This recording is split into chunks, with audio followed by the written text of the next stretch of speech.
crafty friends, it's Jess from jesscrafts.com, and today I'm here with a card featuring DIY enamel dots and alcohol inks from Ranger.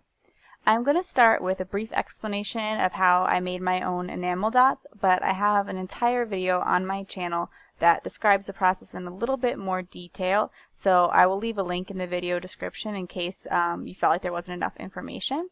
But these are the Nuvo crystal drops from Tonic Studios, and when you squeeze them out onto a craft sheet or other like plastic surface like an acrylic block or a piece of plastic packaging, they will come off once dry, and then you can be glued onto your project like enamel dots. And when you place them out, you squeeze them out, they make these really round shapes. They don't have that awkward point that a lot of other products like liquid pearls kind of have, that like point at the top, a little triangle piece, and they don't make the little round shape that you think of when you have an enamel dots that you buy. And so I think that this product is superior to some of those in that sense, that it kind of creates that perfect shape. It does take a while to dry. I find that you're probably going to want several hours. And making them ahead of time is a great idea, making a bunch of white ones ahead of time and then perhaps coloring them when you're ready for your project. I will talk a little bit more about them throughout the video, and I mentioned some of this stuff in the other video, but they are not exactly like enamel dots. So here I am going to start the work with the alcohol inks.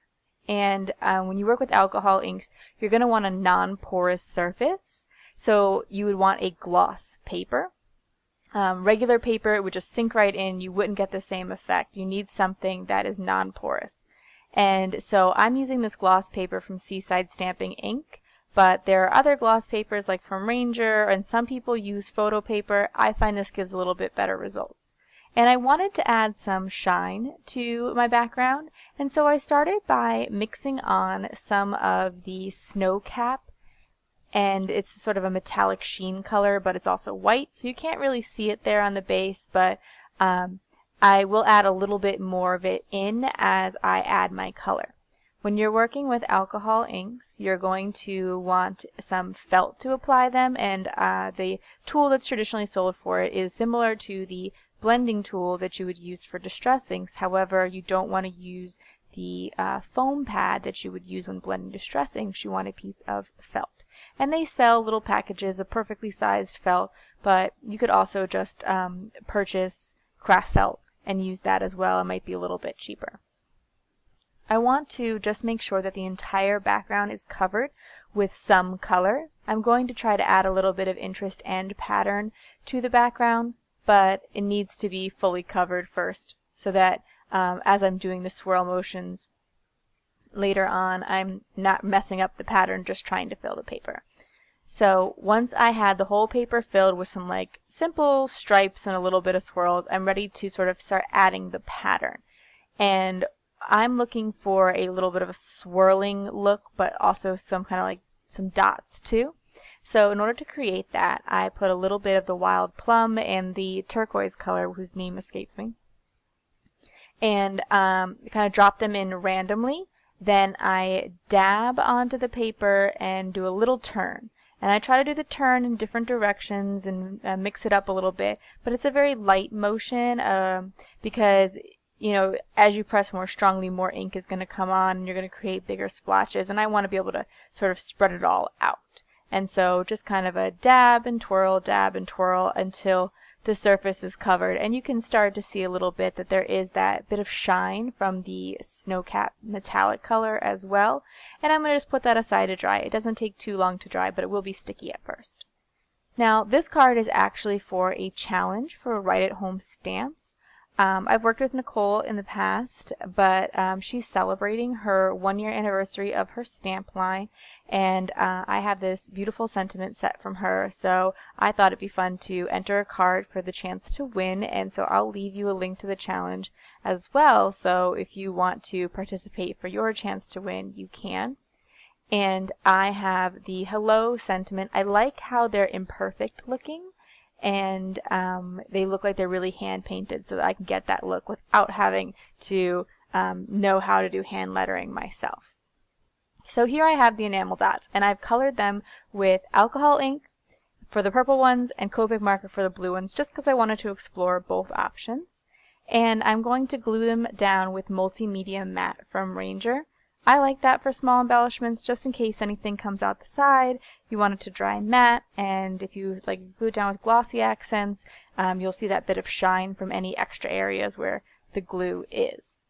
Now, with these enamel dots, I do find they're a little bit different than the ones you buy in the store because they're a little bit more malleable, like they can kind of be bent in your hand. So if you pick this up and try to squish it, you can. And so they're probably not quite as durable. However, when I look at the price point, $3 for the one bottle of white, you can make a ton of enamel dots with it. You can color them any color you want when you buy the white for whatever alcohol-based markers you have or inks you have, and then kind of just get unlimited dots versus $5 for a single package of enamel dots with limited colors. I think that even though they're a little bit less quality, it's worth it to me personally. Now, in order to ground my sentiment panel, which is the stitched oval from the inside of the Newton's Nook Garden starter die, so even though that's a coordinating die, it can be used on its own too, which is always a good value for me. And I am going to color some ribbon to match. So just like I was able to color my enamel dots with Copic markers, I'm going to color my ribbon with Copic markers. If you followed my channel in the past, you may have seen sometimes I make custom color cardstock by coloring with Copics. You can customize pretty much anything with Copics because they're alcohol inks and they stick to non-porous surfaces like plastic gems that you might adhere on, or enamel dots. If you own pre-made white enamel dots, you can change the color. Ribbons, you can pretty much customize any of your craft supplies.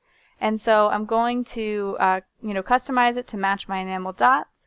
Then I taped it down to my background, and in order to make sure that my sentiment panel doesn't look lumpy from where it is placed over the ribbon, I'm just going to add a little bit of foam tape to give it some dimension and hold it above the ribbon. So I'll peel that off and try to center it and stick it down there, and once that is done and adjusted just so, that will be it for my card today. If you like this video, please give it a thumbs up. If you're interested in more crafting tutorials, be sure to subscribe to my channel. I'm going to leave you links in the video description below to the products, to the challenge, and to my other enamel dots video in case you want a little bit more information there. And as always, there are links to my social media, including my Facebook group for critter-loving paper crafters. Thanks for watching. Bye.